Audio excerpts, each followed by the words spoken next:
Okay, the topic for this class is giving transport advice on how to get to places.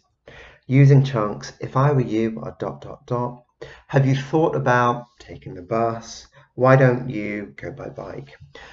The supra-segmental aims are to focus on word stress. That is the main stress head for each of those chunks. I want the students to notice and produce that stretching of the vowel sound that occurs on the stress head, and also that change in intonation that occurs. My rationale for this is that all of my students are L1 Spanish speakers. Spanish being a syllable timed language, my students tend to overstress every syllable that they say. They also really struggle in listening activities. They don't notice the main stressed parts of sentences, so this should help them.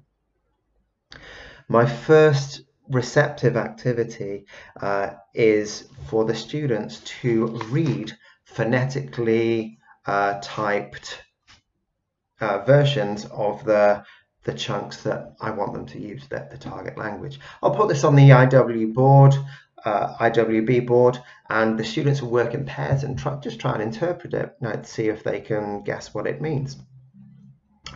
This will hopefully get them to notice something about the change. If they don't get it, that's okay, because this is going to lead into my second noticing activity, which is going to be a transcribing activity. I'll dictate the phrases. I want them to transcribe what I'm saying. And again, in pairs, they're going to share what they've heard. Afterwards, I'll reveal the answers, and this should lead quite naturally into the first drilling activity. So in groups, choral drilling, we're going to go over the phrases. We'll do it just a few times, keep it fresh. Then we'll do it in smaller groups, and then individually if we need to. Okay. A second activity is really going to focus on the noticing. So we'll pass some elastic bands around if you've got some, and then we'll practice that stretching noise on the stresses of each sentence. So if I were you, okay, why don't you, for each activity. So I'd say it, the students would repeat, and as they drill, they would create the action. This should raise awareness. The second activity is going to be similar to Julie Gilbert's kazoo activity, but we're just going to hum it.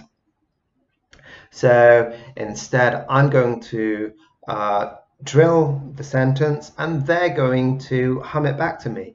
So if I were you, okay, and this should work really naturally. As a third drilling activity, if we really need to, we could go into some chain drilling, okay? If I were you, and they can suggest things that other people in the class could do, and this could be fun for them. We'll see. Okay, getting on to a main activity, I'm going to provide cards for the students. Okay, each of these cards is going to suggest a person is coming to Bilbao, where we are. That person enjoys doing an activity, but they don't, so going hiking, but they don't like, long journeys. They don't like long, windy roads, things like that. The students, it's going to be a mingle activity. The students will walk around the class and give advice to each other. This should give me a lot of opportunity to walk around and notice any errors and provide feedback if necessary on the spot, or afterwards it could be delayed. Also, the activity is going to be differentiated. I'm going to, for some cards, write out the entire sentence that they need to ask. For other cards, I might just give them a few words. For some cards, I could just write down, it could have nothing. It could have just, suggest a place they want to go, suggest things that you do like and don't like, and they work from there.